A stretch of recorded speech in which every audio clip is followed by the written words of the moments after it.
नमस्कार प्रणाम। और हमनी के आज बानी सा हरियाणा के पार्क में चरखी दादरी में। और बहुत ही खुशी के बात बा कि कल नया साल बा तो वो लोग एकदम खूब धूमधाम से नया साल मनाई लो तनी बचा के काहे कि बिहार में सब बंदी बा दारू उरू मिलत उलत बा ना। खैर हमनी के तो दिल्ली में बानी सर, लेकिन हमनी के दारू उरू से कोनो मतलब ना रहेला।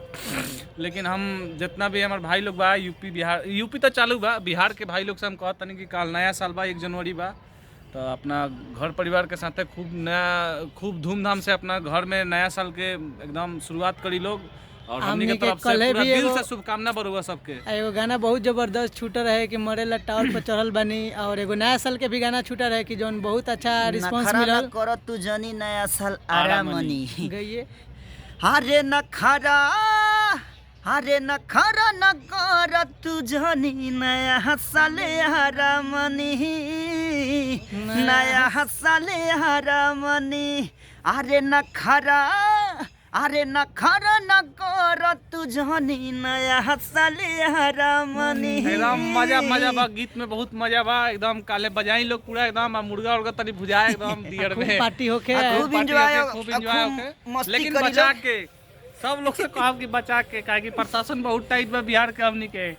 ऐसे कि बहुत धमाका चीज और मिली, वो लोग खाली इंतजार करी लो। कोई पकड़ाता तो तनी ठीक ना लगी। ऐसे अपन शरीर बचा के पार्टी में नहीं लगे काम बा। और हमनी के दिल्ली में बानी सन, तो रउए लोग के सेवा में लागल बानी सन। दिनों रात काम होता टे। अभी काल से शूटिंग स्टार्ट होके वाला बाटे, बहुत सारा गीत के वीडियो शूट होके वाला बाटे। बहुत सारा नया भी प्रोजेक्ट बाटे और पहले के भी प्रोजेक्ट बाटे। रउआ सबके जौन ऑडियो ही सुने के मिलल बा चैनल पर, तो वो सबके भी वीडियो करे के बा। बहुत सारा प्रोजेक्ट गा के रखल बा, जना के तो छुटले बा कि मरेला टावर पर चढ़ल बानी। ओकरा के खूब प्यार आशीर्वाद दी लोग, खूब तनी एकदम दबा के शेयर भाई के एकदम कि तनी भाई के भी मनोबल एकदम टाइट रहे। रउआ सब बानी तो फिर कहे के का बात बाटे, पूरा प्यार दुलार तरुआ सबके बनले रहेला हमेशा हमनी पर।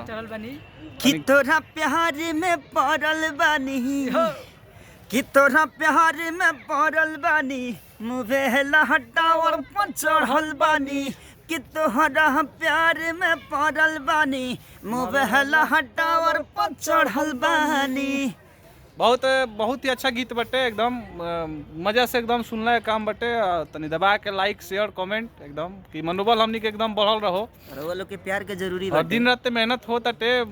अभी तो मतलब रउआ सब ही चाहिए तो कोई स्टार बनेला, कोई कलाकार छोटा कलाकार ही आगे बढ़ेला, तो रउआ सबके प्यारे से बढ़ेला। भोजपुरी में ढेर विवाद होता तो सब पर ध्यान नहीं देवे के, खाली हमनी के प्यार सपोर्ट बनेले रही रउआ लोग। आपन सब परिवार के साथ मिल के रहला के काम बा। देखी कलाकारन में विवाद होता है तो वो कलाकार के मैटर पे वो लोग आपस में समझ ली।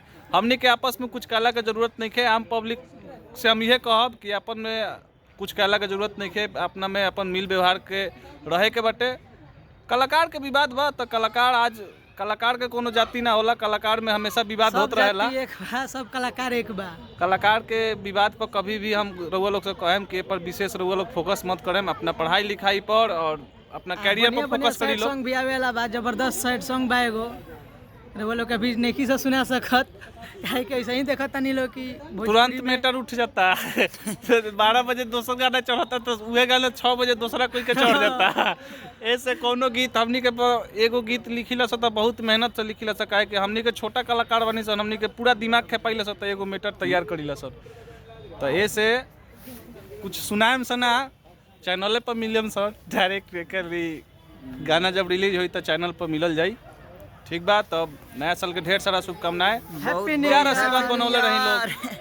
धन्यवाद, लव यू।